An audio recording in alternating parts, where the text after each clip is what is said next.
Hi, my name is Kyle Richert, and this is my story.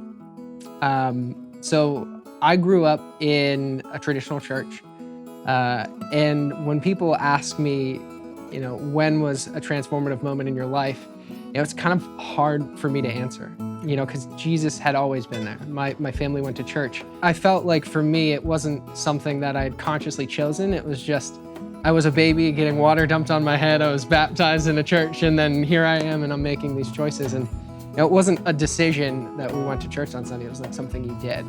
And so I was sort of born into a version of Christianity where it felt like something forced from discipline. It felt like something I had to do versus something that I wanted to do. And that really didn't change for me for a while. I felt myself, as I got older, pushing away from that.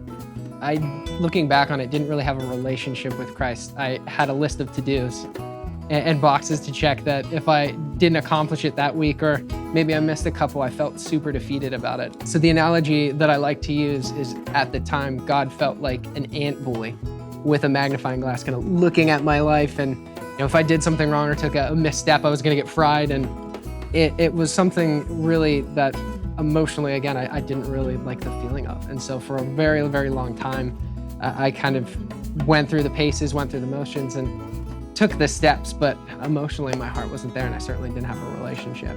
Moving on, I continued that sort of complacent pattern with my faith, going to Grove City College. I found myself being surrounded by believers and had every excuse to finally buy in, and I still just kept pushing against it.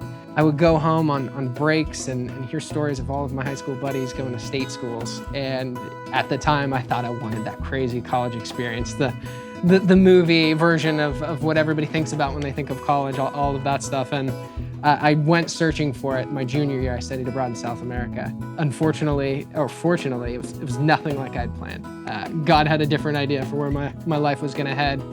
And believe it or not, when you go to a second world country and you don't speak the language, and your host family doesn't speak English, and you're trying to make new friends, it's pretty difficult to kind of get rolling in that environment. So I hadn't picked up a Bible probably in the better part of 5 or 6 years, and all of a sudden I just started to lean back on the one thing that had always been there for me, in some semblance of it, and I just got really curious. I started to see things a little bit differently. I think general revelation really hit me, and that's where my relationship with Christ started to springboard. We traveled to a bunch of amazing places on God's earth. I went to Machu Picchu.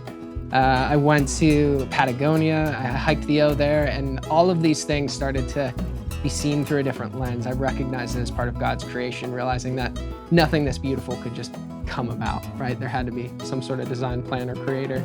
And then so when I got back my senior year, I met my wife and somebody way cooler than me, Stephanie, and sort of continued that journey and exploring my faith. And we started exploring churches together and did the whole Grove City thing, which is a ring before spring, if you haven't heard of that. So I had already graduated, so it didn't count for me, but we got engaged her senior year. So in that spring, before we moved on from Grove City, we started looking at churches around the Pittsburgh area.